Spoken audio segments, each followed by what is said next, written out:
సంహారం చేసేవాడు. అంటే ఆయనేంటో ఆయన పట్టుబట్టాడు. ఈ క్షత్రియులందరూ చాలా దుర్మార్గంగా పరిపాలిస్తున్నారు కాబట్టి ఎక్కడైనా సరే రాజు అనేవాడు కనపడితే గండ్రగొడ్డలు పెట్టి నరికేస్తానని వాడు బయలుదేరాడు. ఆయన ఆయన కూడా రామావతారంలో ఒక అవతారం.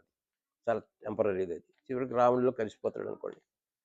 ఆ రక్తం అంతా కురుక్షేత్రానికి వచ్చిందిట. 5 మడుగులుగా అయిందిటది. అందుకని ఆ ప్లేస్‌ని సమంత పంచకం అంటారట. అదొక తీర్థం అయింది తర్వాత రోజుల్లో. మనం ఇప్పుడు వచ్చింది ఎక్కడికొచ్చాం? త్రేతాయుగం తర్వాత ద్వాపర యుగానికొచ్చాం. ద్వాపర యుగం వచ్చేసరికి అదొక తీర్థం అయింది. ఇప్పుడు మనకి తీర్థం ఏమిటి? కాశీ, ప్రయాగ ఇవన్నీ తీర్థాలే గదా! చాలా ముఖ్యమైన ప్రదేశాలేగా. అలాంటి తీర్థం అయిందిట. ఏది 2 యుగాలు దాటేసరికి. మన దురదృష్టమో, అదృష్టమో అదే మళ్ళీ తర్వాత ఆ కురుక్షేత్రం సెంటర్ అయింది. అక్కడే యుద్ధం జరిగింది మహాభారతం. ఆ ప్లేస్‌ని సమంతక తీర్థం అంటారు దాన్ని. సరే అక్కడికి ఒక అపూర్వమైనటువంటి సూర్యగ్రహణం వచ్చిందిట. పూర్వం ఏం చేసేవాడంటే ఈ సూర్యగ్రహణాలు వచ్చినప్పుడు ఎక్కడెక్కడ వాళ్ళు ఆ తీర్థాలకొచ్చి అక్కడ ఉండి కార్యక్రమాలన్నీ చేసుకుని వెళ్ళేవాళ్ళు.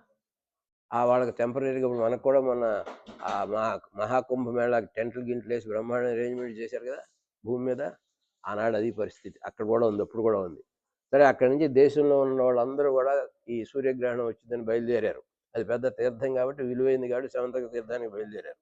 ఎవరెవరు వెళ్ళారండి చూడండి జాగ్రత్తగా. ద్వారక నుంచి బలరామకృష్ణుడు, వసుదేవుడు, ఉగ్రసేనుడు, అక్రూరుడు, యాదవ ప్రముఖులంతా వచ్చారు. ఇంద్రప్రస్థం నుంచి పాండవులు, రేపల్ల నుంచి నందుడు, గోపాలుడు, గోపికలు కూడా వచ్చారు.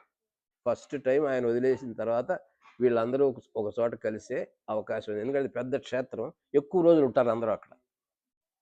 అట్లా సెలబ్రేట్ చేసుకునేవాళ్ళు ఆ రోజుల్లో. సరే వాళ్ళు వచ్చారు.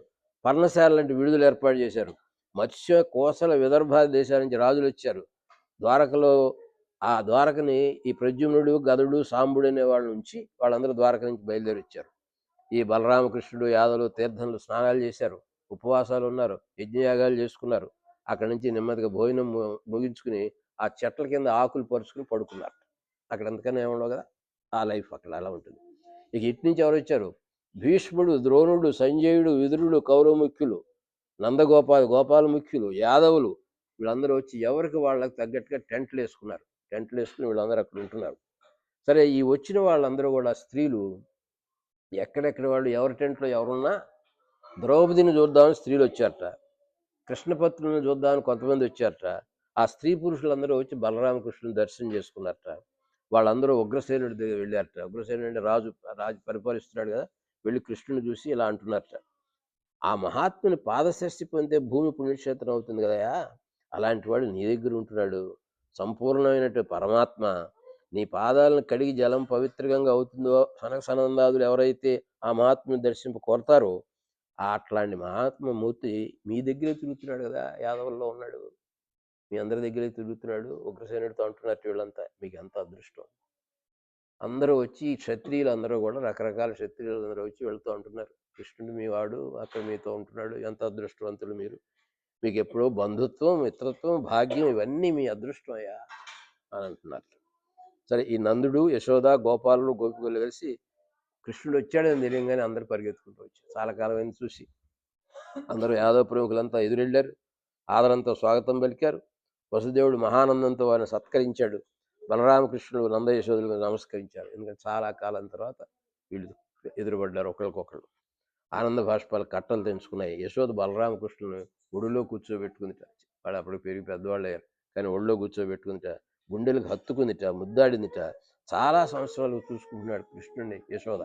ఆ యశోద కళ్ళ వెంట నీళ్లు గారుతున్నాయిట, మురిసిపోయిందిట.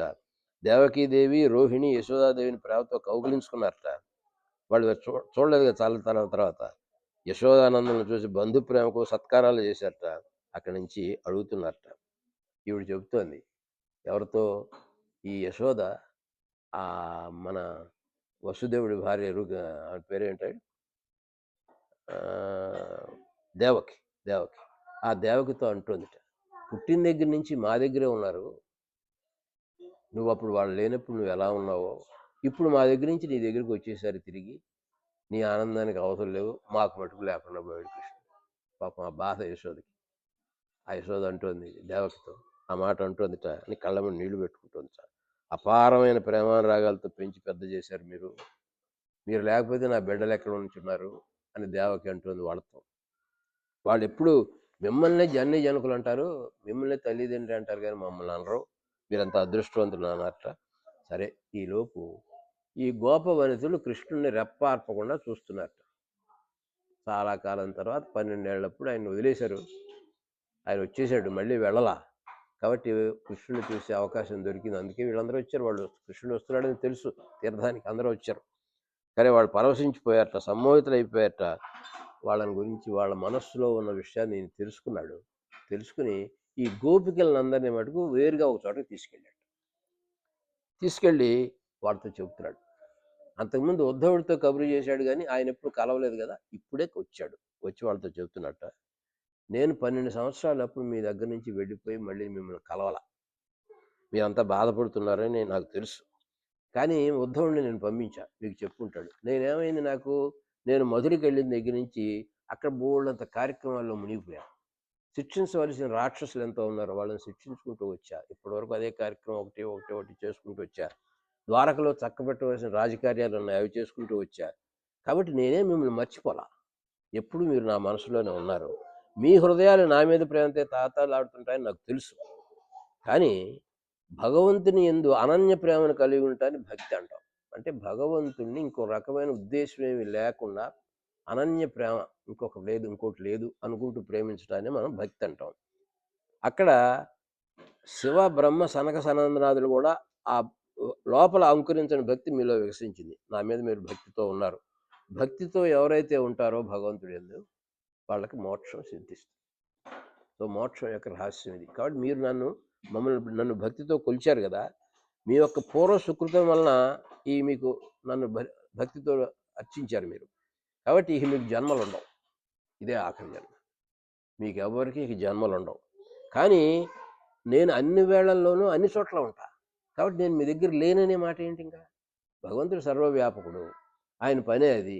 అదే కదా ప్రహ్లాదుని అడిగితే ఎక్కడున్నాడు చూపించి 4 సార్లు అంటే ఎక్కడ లేడో చెప్పన్నాడు ఆయన. ఇందుగలడు అందు లేడని సందేహం వలదు, చెక్కి సర్వోపగతుడు ఎన్నెన్నో వెదగ చూచిన అన్నందే గలడు. ఎక్కడున్నాడు చెప్పు అంటున్నాడు తండ్రి. ఎక్కడ లేడు అన్నాడు. అది స్తంభం ఉన్నాడు అని కొట్టాడు. సరే, అయిపోయింది ఆ కథ. కాబట్టి నేను అందరి దగ్గర నేనే ఉంటాను. ఎందుకంటే విష్ణు వ్యాపకుడు. విష్ణు అంటే వ్యాపించేవాడు, సర్వవ్యాపకుడిని. కాబట్టి నేను మీరు వదిలి ఉన్నాను మీరు అనుకోకూడదు. అనుకున్నారంటే భక్తిలో మీకు పరిపక్వత లేనట్టు. ఇన్నేళ్ళు అయిన తర్వాత ఇంకా మీరు నేను మీ దగ్గర లేదనే బాధను కనుక మనసులో పెట్టుకునేట్టయితే ఇంకా అది భక్తి కింద లెక్క కాదు. కాబట్టి నాకు స్వరపర భేదాలు లేవు. నా భక్తులను అన్ని వేళల్లో నా దగ్గరే ఉంటారు. వాళ్ళని నేను చూస్తూనే ఉంటా. నా ఇంత ఎడబాటు ఉండదు అసలు. కాబట్టి మీరు దాన్ని ఆ రకంగా ఆలోచించుకోండి. ఇక నేను మీకు దూరంగా ఉన్నాను అనే బాధను మీరు ఇంకా ఉంచకూడదు. ఇప్పటికే చాలా కాలం అయింది నేను మిమ్మల్ని వదిలేసి. ఇంకా మీరు బాధపడుతున్నారంటే అది అర్థం లేని విషయం అన్నాడు. అనేసరికి వాళ్ళు ఒక్కసారి ఆలోచించారట. అదేముంది, వాళ్ళకి ఆ శక్తి కూడా ఆయనే ఇచ్చాడు. ఆ దేహాభిమానాన్ని విడిచిపెట్టారట. ఆ అచ్యుతుని గుణగణాలను ప్రస్తుతించారట. ఇక మాకేం వద్దన్నారు. మాకేం వద్దు, ఇంకా నీ పాదపద్మాలు చాలన్నారు. కాబట్టి ఈ గోపికలకి కేవలం భగవంతుని యొక్క పాదపద్మాలు చాలు. అంతకుముందు ఏమనుకున్నారు, ఆయన ఎప్పుడు కలిసి ఉండాలి కదా, ఆయనతో ఉండాలి, ఆయనతో ఆడాలి, ఆయన్ని చూడాలి, ఆయన కౌలించుకోవాలి, ఇది కదా. అది పోయి నీ పాదాలు నా మనసులో ఉంటే చాలనే స్థితికి వాళ్ళని తీసుకొచ్చాడు. అక్కడి నుంచి అదే చాలు మాకన్నారు. ఆయన వాళ్ళందరికీ అభిష్టాన్ని ఇచ్చాడు. మీకు జన్మలు లేవని చెప్పేశాడు. తర్వాత కృష్ణుడు ధర్మరాజు దగ్గరికి వెళ్ళాడు. అతని పాదాలకి నమస్కరించాడు, కుశలం అడిగాడు. యుధిష్ఠిరుడు ఏమన్నాడంటే, నీ పాదాలు ఆశ్రయించి బతుకుతున్నావు, నువ్వు ఇచ్చింది అంతా సంపదలన్నీ అన్నాడు. ఆయన కూడా అలాగే చెప్పాడు. ఇక ఈ అష్టమహిషులు వచ్చారు కదా, ఈ అష్టమహిషులను చూచుట ద్రౌపదీదేవి వీళ్ళందరూ చాలా అందంగా ఉన్నారు. ఇదే ఫస్ట్ టైం చూడటం ఆయన భార్యని ద్రౌపది. కాబట్టి అందరూ కలిశారు ఒకసారి, పెద్ద సమ్మేళనం అది, ఫ్యామిలీ కన్క్లేవ్లు అండి.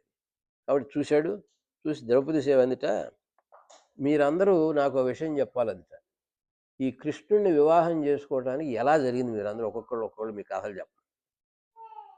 మహదానందంతో 8 మందికి 8 కథలు కదా, మనం కూడా చెప్పుకున్నాం చాలా వరకు. కాబట్టి అది చెప్పమందిట. ఎప్పుడైతే ద్రౌపది మాట అందో, అక్కడున్న జనం అందరికి, చుట్టూ జనం ఉన్నారు కదా, అందరు కూర్చొని చూస్తారు, వింటున్నారు కదా, అందరూ ఒక చోట చేరారుగా. వాళ్ళందరికీ సరిగా అడిగింది ఆ ద్రౌపది. చాలా ముఖ్యమైన విషయం అడిగిందని చెప్పుకుంటారంటే అందరికీ తెలియాలి, కావాలని తెలియాలని ఉత్సుకత ఉంది అందరికీ. సరే అందరూ కూడా ఆ సుందర ఘట్టాన్ని మననం చేసుకున్నారట. అందరూ ఒక్కొక్కళ్ళు ఒకసారి మానసికంగా ఆ మ్యారేజ్ ముందు ఎలా ఉండేవాళ్ళో అలా మారిపోయారట. ఆ పరమ పురుషుడిని ఎలా పొందగలిగారో ఒక్కొక్కళ్ళు చెప్పారట.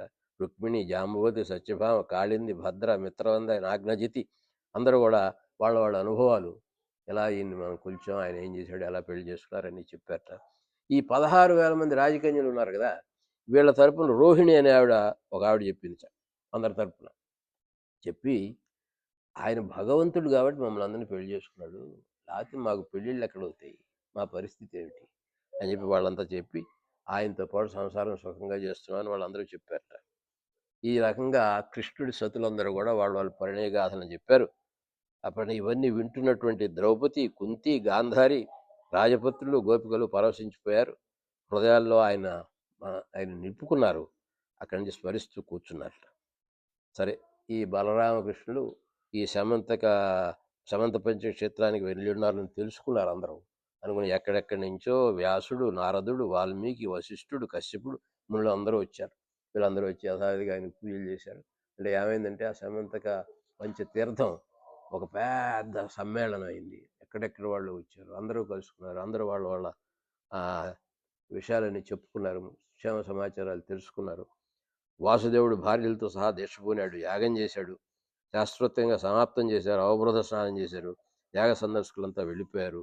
ఉగ్రసేనుడు, వసుదేవుడు, బలరామకృష్ణుడు ఈ బలవంతం చేసి నందుణ్ణి, యశోదని, ఆ గోపికల్ని కొన్నాళ్ళు ఉండమన్నారు. ఇక్కడ వాళ్ళని మట్టుకు ఉంచుకున్నారు దగ్గర. ఉంచుకుని మరి పాపం వాళ్ళు చాలా కాలం నుంచి బాధపడుతున్నారు కదా, ఆ నందాది గోకులవాసులు కృష్ణయ్యతో విషయాలన్నీ తెలుసుకుంటూ వినోదంగా ఆనందంగా కాలం గడిపారు. ఇది విడిపోవాల్సిన రోజు వచ్చింది. ఇక వర్షాకాలం వస్తుంది మళ్ళీ.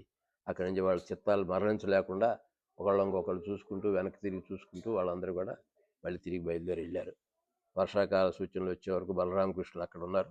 అదైన తర్వాత వాళ్ళు ద్వారకకు తిరిగి వెళ్ళారు. ఈ రకంగా ఈ సమంతక పంచంలో అందరూ కలుసుకుని శ్రీకృష్ణుడి భార్యలు, అటు కౌరవులు, మునులు అందరూ కూడా కలిసి చక్కని సమయాన్ని గడిపారు. సో ఈరోజు మనం ఇక్కడ ఈ గోకులంలో అన్ని విషయాలు మనం చెప్పుకోగలిగాం. సాధ్యమైనంత వరకు చెప్పడానికి ప్రయత్నం చేశాం. లేకపోతే ఇది మనం లాస్ట్ బట్ వన్, మనం అనుకున్న దాని ప్రకారం అన్నీ చెప్పుకుంటూ వచ్చాం. ఇప్పుడు ఇక లాస్ట్